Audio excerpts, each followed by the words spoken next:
দীর্ঘদিন কাজ করলেই অবৈধ নিয়োগ বৈধ হয়ে যায় না। এসএসসি মামলায় জানিয়ে দিল হাইকোর্ট। শুধুমাত্র দীর্ঘদিন চাকরি করেছেন বলেই অবৈধভাবে হওয়া নিয়োগ বৈধ হয়ে যায় না। এসএসসি নিয়োগ মামলায় মন্তব্য করল কলকাতা হাইকোর্টের বিশেষ বেঞ্চ।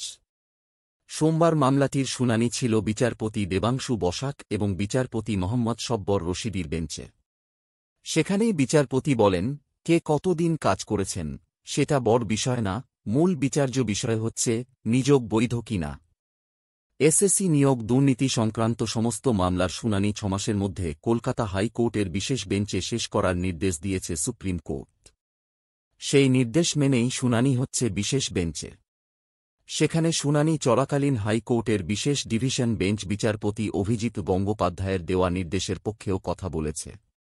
নিয়োগ মামলায় সমস্ত অবৈধ নিয়োগ বাতিল করার নির্দেশ দিয়েছিলেন বিচারপতি গঙ্গোপাধ্যায়।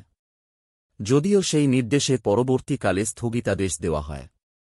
যারা দীর্ঘদিন স্কুলে চাকরি করছেন তারা আবেদন করেন সুপার নিউমারিক পদ তৈরি করে তাঁদেরও চাকরি রাখা হোক, কারণ তাঁরা দীর্ঘদিন ধরে কাজ করছেন।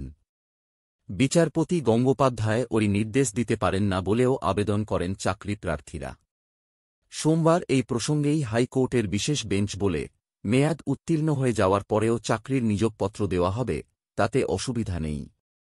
কিন্তু আদালত পদক্ষেপ করলে সেটা আদালতের এখতিয়ার বহির্ভূত বিষয়। বিচারপতির এই মন্তব্যের অবশ্য পাল্টা যুক্তি দেন রাজ্যের পক্ষের আইনজীবী কল্যাণ বন্দ্যোপাধ্যায়। একক বেঞ্চের নির্দেশ প্রসঙ্গে তিনি বলেন, বিচারপতি গঙ্গোপাধ্যায়ের একক বেঞ্চকে নিয়ে সব সময় ভয়ে কাঁটা হয়ে থাকত এসএসসি। আর মামলাকারীও বেছে বেছে বিচারপতি গঙ্গোপাধ্যায়ের এজলাসেই সমস্ত মামলা করেছিলেন।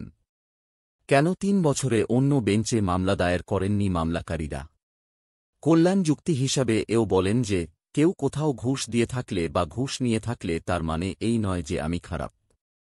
ভালো এবং খারাপের বিভাজন করা হোক। অন্যদিকে মামলাকারীদের আইনজীবী বিকাশ রঞ্জন ভট্টাচার্য বলেন, তদন্ত বিলম্বিত করার জন্য অনেক কিছু করা হয়েছে। মেধাতালিকা যাতে প্রকাশ না হয় তার জন্য অসদুপায়ে চাকরি পাওয়া ব্যক্তিরা আদালতের দ্বারস্থ হয়েছেন। এরপরেই বিচারপতি জানিয়ে দেন, নিয়োগের বৈধতার উপরেই চাকরির ভবিষ্যৎ নির্ভর করবে।